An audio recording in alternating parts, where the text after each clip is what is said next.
एक समय की बात है। काशी के पास गोदावरीपुर नाम के गांव में विश्वनाथ नाम का एक साधारण मिष्ठान बनाने वाला रहता था। उसकी छोटी सी दुकान थी, पर उसकी बनाई बर्फी पूरे इलाके में मशहूर थी। विश्वनाथ का एक नियम था, हर शाम दुकान बंद करने से पहले सबसे अच्छी, सबसे शुद्ध घी वाली बादाम पिस्ता से सजी हुई बर्फी का एक बड़ा टुकड़ा वो अपने घर के छोटे से शिव मंदिर में भोग लगाता और मन ही मन कहता, बाबा भोलेनाथ, ये आपके लिए सबसे अच्छी बर्फी। फिर खुद एक छोटा सा टुकड़ा प्रसाद के रूप में लेता और बाकी वहीं छोड़ देता। उसे पूरा विश्वास था कि भोलेनाथ रात में आकर उसकी बर्फी खाते हैं। और सचमुच कैलाश पर भगवान शिव उस बर्फी को बड़े चाव से खाते थे। गौरा, आज फिर विश्वनाथ ने इतनी स्वादिष्ट बर्फी भोग लगाई है कि मुंह में घुल रही है। तभी नंदी, भृंगी और सारे गण आए। सबके हाथ में भांग, धतूरा और बेलपत्र का ढेर था। महादेव, हमने आपके लिए आज खास भांग घोंटी है। शिवजी मुस्कुराते हुए बोले, अभी तो विश्वनाथ की बर्फी का आनंद ले रहा हूँ, तुम ये सब उस चंदन के वृक्ष के नीचे रख दो। नंदी ने धीरे से भृंगी से कहा, रोज यही होता है, हम कितनी मेहनत से भांग धतूरा लाते हैं, महादेव नजर तक नहीं डालते, सारा ध्यान उस मिष्ठान वाले की बर्फी पर। एक दिन नंदी ने शरारत की और सारे गणों को लेकर साधु का वेश बनाकर गोदावरीपुर पहुंचा। विश्वनाथ दुकान बंद कर रहा था।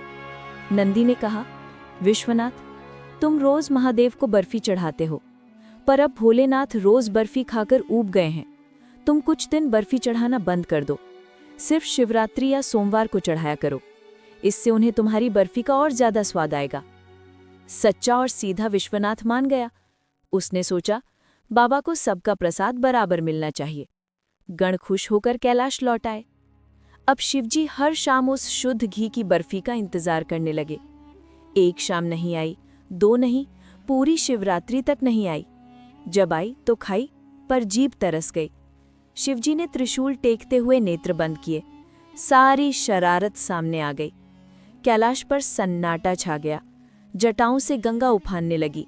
नंदी, भृंगी, तुमने मेरे भक्त विश्वनाथ को मेरी बर्फी से वंचित कर दिया। सारे गण कांपते हुए घुटनों पर बैठ गए। शिवजी की गर्जना हुई, जिस बर्फी को मैं प्रेम से खाता था, तुमने जलन में उसे मुझसे छीन लिया। मेरा प्रेम अपने हर भक्त पर एक सा है।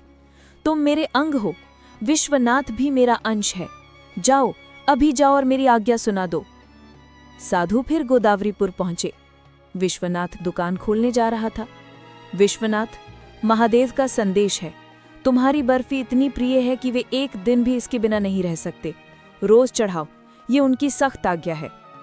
विश्वनाथ की आंखें भर आई। उस शाम से फिर सबसे अच्छी बर्फी भोग में सजने लगी।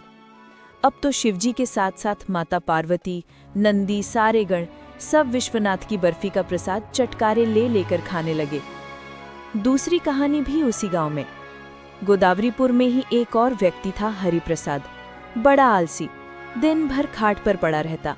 बस सुबह शाम शिवजी के मंदिर जाकर एक लोटा जल चढ़ाता और बम भोले कहकर सो जाता। घर में उसकी पत्नी रुक्मणी और छोटू। रुक्मणी चिल्लाती, उठो जी, कुछ काम धंधा करो, घर में अनाज नहीं, तुम बस सोते रहो। हरिप्रसाद फिर करवट बदलकर सो जाता। एक दिन रुक्मणी गुस्से में आ गई और उस पर ठंडा पानी डाल दिया। हरिप्रसाद गुस्से में मंदिर भागा और रोते हुए बोला, हे भोलेनाथ, अगर मेरी भक्ति सच्ची है तो दर्शन दो, मैं तेरे सिवा किसी से नहीं डरता। शिवजी प्रकट हुए। हरिप्रसाद, तेरी भक्ति ने मुझे प्रसन्न किया, बोल क्या चाहिए। प्रभु, कोई ऐसी चीज दो जो मेरे सारे काम खुद कर दे, मुझे कुछ करना ना पड़े। शिवजी ने एक छोटा सा डमरू दिया। जहां रखोगे काम खुद हो जाएगा, पर अगर बीच में रोका तो ये सदा के लिए चला जाएगा। हरिप्रसाद खुश होकर घर लौटा। डमरू को झाड़ू पर रखा, घर अपने आप साफ। खेत में रखा, फसल अपने आप कट गई। चूल्हे पर रखा, खाना अपने आप बनने लगा। एक दिन भूख जोर की लगी। उसने डमरू को थारी पर रखकर कहा, मेरे मुंह में स्वादिष्ट मिठाई डालते रहो। मिठाई मुंह में आने लगी। पहले मजा आया, फिर पेट भर गया, पर मिठाई रुकने का नाम नहीं ले रही थी। मुंह फूलने लगा, गला बंद होने लगा। तब उसे शिवजी की बात याद आई। तभी रुक्मणी घर आई और चिल्लाई, रुको रुको। हरिप्रसाद ने हड़बड़ी में कहा, रुक जाओ। मिठाई रुक गई, पर डमरू भी गायब हो गया। हरिप्रसाद रोने लगा। रात को सपने में शिवजी आए और बोले, हरिप्रसाद, मैंने तुझे वरदान सबक सिखाने को दिया था। आलस छोड़, कर्म कर। अब समझ आया? सुबह से हरिप्रसाद उठा, खेत गया, मेहनत की, शाम को शिवजी की पूजा की। उसका घर फिर से सुख समृद्धि से भर गया।